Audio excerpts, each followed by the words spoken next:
విశాఖ గాజువాక పెదగంట్యాడ మండలం బాలాచెరువు గ్రామంలో ప్రవోన్మాది ఘాతుకంకి పాల్పడ్డాడు. ఎవరూ లేని సమయం చూసి ఇంట్లో ఉన్న బాధితురాలు డొంకాడ మేఘనపై నీరజ్ శర్మ అనే యువకుడు రాడ్డుతో దాడి చేశాడు.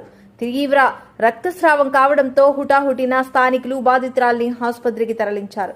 గతంలో నీరజ్ పై 2 సార్లు పోలీసులకు ఫిర్యాదు చేసిన బాధితురాలు తల్లిదండ్రులు బాధితురాలు ఫోటోలను మార్ఫింగ్ చేసి వాట్సాప్ లో కుటుంబ సభ్యులకి పంపిన నిందితుడు నీరజ్ శర్మ. కేసు నమోదు చేసి దర్యాప్తు చేస్తున్న న్యూపోర్ట్ పోలీస్ స్టేషన్ పోలీసులు ఇంట్లో ఉంటే సౌండ్స్ వస్తున్నాయి అనేసి అరుస్తున్నారని చెప్పి మేము బయటికి వెళ్ళాము. బయటికి వెళ్ళేసరికి ఎక్కువగా ఆ అమ్మాయిని కొడుతున్నట్టు ఏదో డౌట్ వచ్చి తలుపు కొడుతున్నాము. అప్పటికే ఆ అమ్మాయి అరుస్తుంది గట్టిగా. అరుస్తున్నప్పుడు లోన్కి వెళ్తారని తలుపు కొడుతుంటే లోన్ గడి పెట్టుకున్నారు తలుపు. ఇంకా కొడుతున్నారని గట్టి కొట్టేసరికి వాడికి డౌట్ వచ్చి తలుపు తీసి ఎమ్మటే మమ్మల్ని రాడ్తోటి మా మీద దాడి చేశాడు. అటాక్ చేసేసరికి నాకు తగిలింది. ఎమ్మటే మేము పట్టుకునేసరికి వాడు పారిపోయాడు. తెలీదండి మాకు, నాకైతే తెలీదు. నేను ఇంటి పక్కనే ఉంటాను అంతే. అదే బాలచెరువు పెరగంటాడండి. అక్కడ మా పాప లవ్ చేయలేదని వాడు సైకో పర్సన్ లాగా తయారయ్యి మొత్తం ఒకసారి మేము ఆల్రెడీ 2 సార్లు కంప్లైంట్ ఇచ్చాం, పోలీస్ కంప్లైంట్ ఇచ్చాం.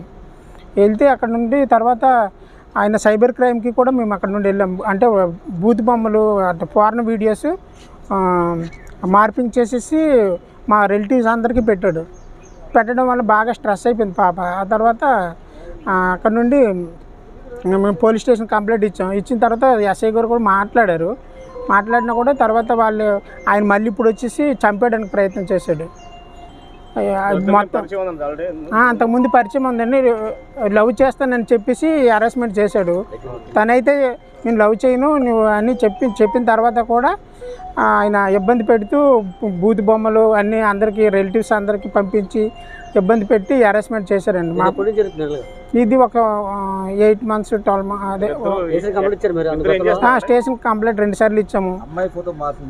మార్పింగ్ చేసి అంటే పోర్న్ వీడియోస్ ఉంటాయి కదా, అందులో తను వేరే వాళ్ళతో ఇచ్చేస్తున్నట్టు అలా కూడా పెట్టాడు సార్.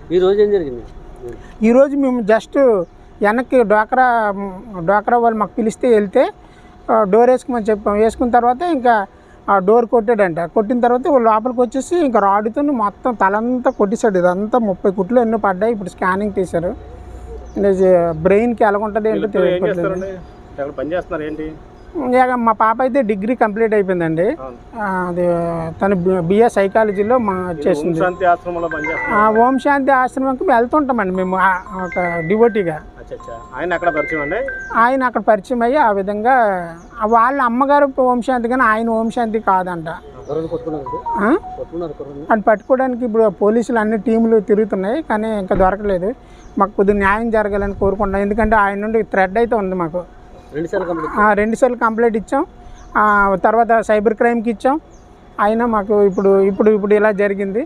మరి నెక్స్ట్ ఏం జరుగుతుందో మాకైతే చాలా భయంగా ఉంది. నిన్న ఫాదర్ ఎటువంటి న్యాయం అంటే ఆయన ఇప్పుడు పట్టుకొని ఎలాగైనా అటెంప్ట్ మర్డర్ కేసు పెట్టి ఆయన లోపలైతే వేయాలండి. లేకపోతే ఎంతమందితో అలాగే చేస్తున్నాడు మరి నాకైతే ఇబ్బంది లేదు.